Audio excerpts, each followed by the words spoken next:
What's up guys, I'm Phoenix Master 1 and welcome back for some more Fire Emblem Heroes. In this video, I'm going to be giving you guys my first impression on the Heir of Light banner, which comes out on Thursday, and it has got FE4 units, so I'm really excited about that. As you guys know, Genealogy is one of my favorite Fire Emblem games, so definitely really excited about these units. The first unit we have is Shannan.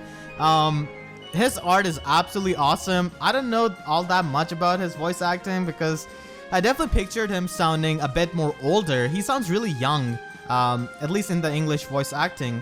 So yeah, he's a sword infantry unit, which is to be expected. He has got his legendary weapon Ball Monk, and this gives him +3 speed. If foe initiates combat or if the foe is at full HP, then he's able to get +5 to all of his stats, and he can also neutralize penalties on himself. So he's basically immune to debuffs from stuff like shield skills, ploy skills, shrine structures, and stuff like that, which is a big thing because he's probably going to be fast, and fast units like him are magnets for chill speed. So that's definitely going to be pretty nice for him to not really care about any kind of debuffs. Definitely a really useful effect. And the +5 which he gets to all of his stats during the combat is also really helpful. So this basically makes it so that he is to be used in the enemy phase. Or of course, if the enemy is at full HP, that could also be done.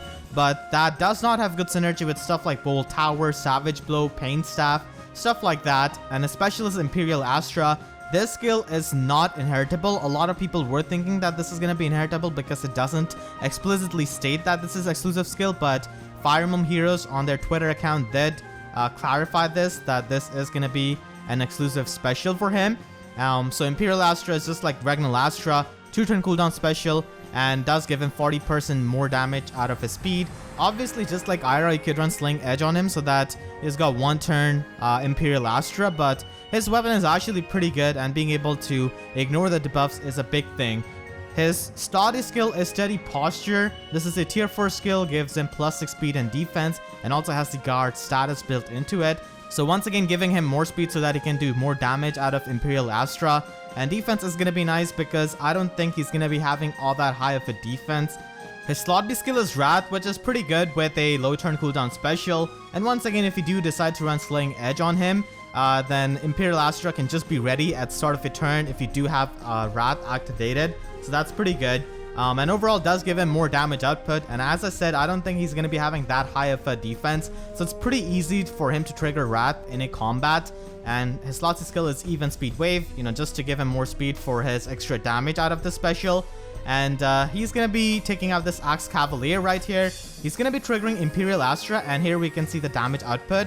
So keep in mind that he has lost some HP and he is in the Wrath range. So his actual HP stat, I think, is 43. If I did count those bars correctly.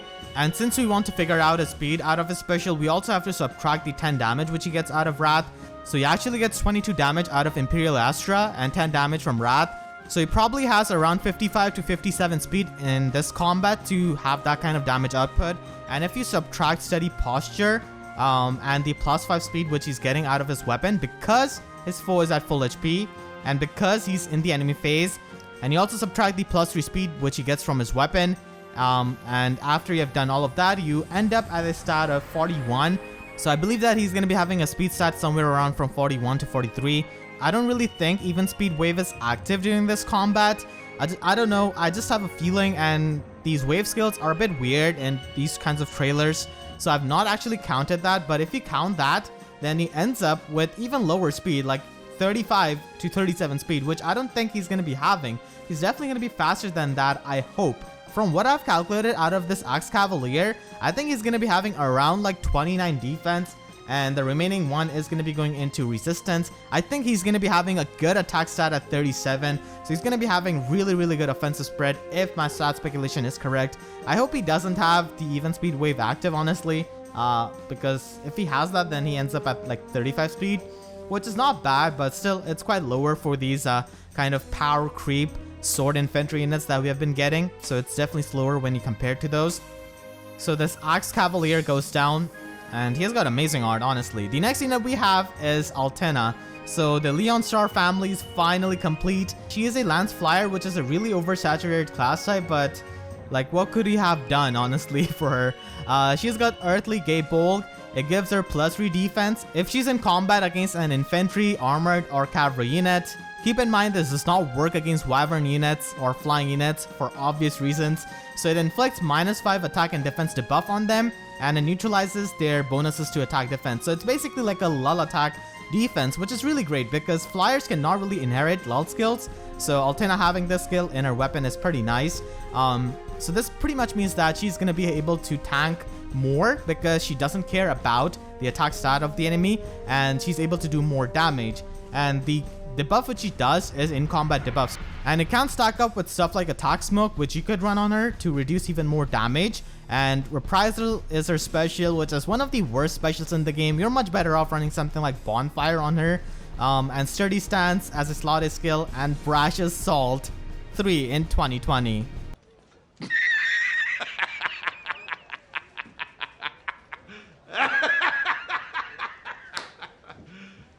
You serious? So yeah, if Brash Assault doesn't make it obvious that she's a really strong demotion candidate, I don't know what will, because Brash Assault is such a, like, it's usually used as a sacred seal for the Brashpiration sets, and even then it's not really all that heavily used. Those builds are not very popular. And Brash Assault in Slot B when she's got Sturdy Stance as an enemy phase skill is just so weird and out of place. I wish they actually gave her a quicker post. So if she does end up getting demoted, then having Sturdy Stance and the summon pool is going to be pretty nice. Definitely a pretty strong candidate for demotion because she's a lance flyer. Her preferred weapons effect is not really all that like impressive. It's good, but it's not really too broken.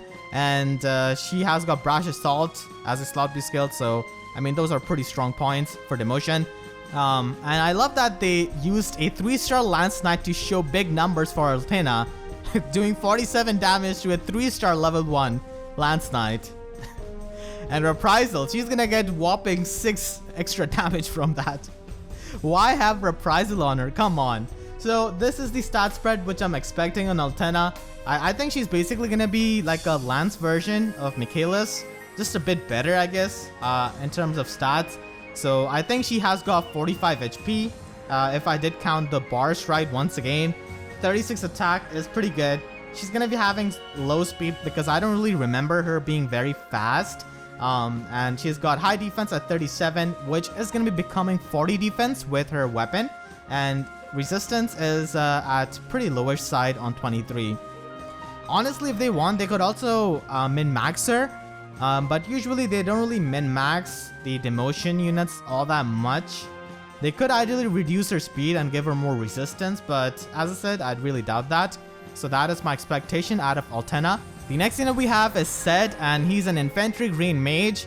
He's son of Levin, or Lewin, however you pronounce that name. But I guess in Thracia, he is the canonical son of Levin. In FE4, it's kind of up to you, I guess, who you pair up Levin with.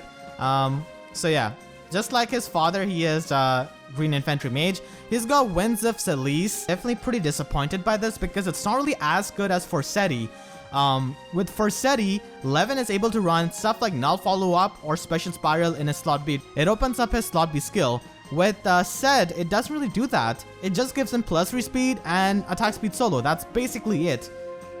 Maybe they forgot to give like another effect to this weapon because we have got freaking essays on weapons, and it feels really weird to not have another effect on this kind of weapon. So I'm definitely a bit disappointed by that. I wish this was better.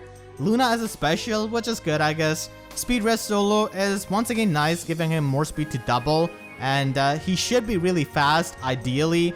So yeah, having more speed is nice on him. And Pulse Smoke. So this is also pretty good in case you weren't able to get Pent or a green for Pulse Smoke, because Pulse Smoke is extremely good in Ether Raid's offense against infantry pulse teams. So it's really going to be useful there. And he's going to be taking out this Lance Flyer. Now, by the Luna damage he does, we can figure out the exact resistance of this Lance Flyer, which is around like 36 resistance. So I've calculated the stats, which I'm expecting out of Ced based on that. So he has got 37 HP. I'm expecting 34 attack on him. Same as his father. I hope he is extremely fast. I want him to be the fastest mage in the game. Now, no offense to Nino, I actually really like Nino, but I definitely was pretty salty when flying Nino was faster than Levin. So I hope, rightfully so, Ced can be very fast, faster than Winter Nino, which we have just recently got. 42 speed would be absolutely amazing, but I'm not really too sure. I hope they don't give him around like 35 or 36 speed. That's not gonna be good, honestly. He should be a speed god. But yeah, my bias aside, I would love to have this kind of stat spread on him. I think he's gonna be having low defense and high resistance. Still a bit disappointed out of his weapon, but I hope he has got really high speed to make up for that. And the final unit we have is Larcei, daughter of Ira. She is extremely similar looking to Ira, which is, I guess, a reference to their portrait in FE4. Even their poses in FE are really similar, but I really wish they actually tried something new on her to differentiate her a bit, because I don't think all that many people have played FE4. So for a lot of people, she's going to be causing confusion, and people are going to be a bit weirded out after looking at her and then looking at Ira. So she's a sword infantry unit, the second sword infantry unit on this banner, and she also has Ragnalastra just like her mother. So her weapon is called Larcei's Edge, and it gives -1 special cooldown. I guess after tracking the builds for Ira, Intelligence Systems came to the conclusion that pretty much no one uses Ira's blade on her. Everyone just inherits Slaying Edge because it's the better weapon for her, and that's why they've got that kind of effect on Larcei. So yeah, -1 special cooldown is really good. It makes Ragnalastra a 1-turn cooldown special. She can instantly retaliate back with Ragnalastra in the enemy phase, and if you run Wrath on her, then she can have that ready at start of a turn when Wrath is active. And this weapon also checks the speed of her with the enemy, and if she's got higher speed than the enemy, or if the enemy is at full HP, then she gets +4 to all of her stats, and she neutralizes foes' bonuses. Like, this is combination of dull close and dull range. She just nullifies all kinds of bonuses, which is going to be helping her even more activate her weapon, because it's going to be hard for units to actually outspeed her when their speed buffs are just not counted. And defensively, it does help her a lot as well because of her slot B skill. So she can definitely be pretty deceptively bulky because of that. So she's going to be able to reduce more damage that she receives. She's got attack speed solo, of course. They have to be extremely fast and offensive, and repel 3 as her slot B skill. So this is new line of skill. So basically like close call with its primary effect, but the secondary effect is not of hit and run, it's of knockback skill. You know, the skill which Olivia and Barst has got. So yeah, that's the thing, and I guess they will probably be releasing Lunge, and that's actually going to be pretty threatening for the Lunge Trap teams, I guess, in Ether Raids, because I've definitely come across a few of them. I mean, they're not really all that common anymore compared to when Ether Raids just came out. So it's just close call, but with the knockback effect instead. And this is really good because she's going to be extremely fast. She's going to be able to use her speed stat productively, even defensively. Not only she's able to get more damage out of her special with her speed, but also reduce the damage with the help of this slot B skill. And her slot C skill is Panic Smoke. Even though she doesn't care about your visible buffs with her weapon, she will still panic them and panic the stats of the allies within 2 spaces. So yeah, here she's going to be triggering her Ragnalastra, and she does 68 damage. So she does 20 extra damage, so her speed should be between 50 to 52 during this combat. And after you subtract everything from her base kit, she ends up at around like 41 speed, so I'm expecting somewhere similar to there. 35 attack is what I'm expecting, with 30 defense and 25 resistance. Just, I guess, a better Ira. But yeah, there's no duo unit on this banner, and there's also no direct demotion unit, which is introduced in the 3-star, 4-star pool. Units like Bantu, Tanya, and Ross, which have been a thing in past, so I guess they have stopped with that. I hope this is just a one-time thing and they actually bring those back, because it excited a lot of people, and it just brings another character with the badge that is not locked behind the 5-star wall. So I'm pretty disappointed by that. So yeah, that is going to be the banner and my first impressions. This banner just has 2 very fast sword infantry units, and sword infantry class is basically the class where you're always going to be having that new shiny unit who's just going to be better than the last one. It just keeps happening, as we have seen time and time again. So yeah, I'm actually pretty excited about these units. I really want to get Shannan and Ced from this banner. I do think Altena is probably going to get demoted, so I'm not really going to be going for the blue stones. And we also know about the Grand Tour battle that we're getting. We're getting Travant, the King of Thracia, on 12th, which is a Sunday.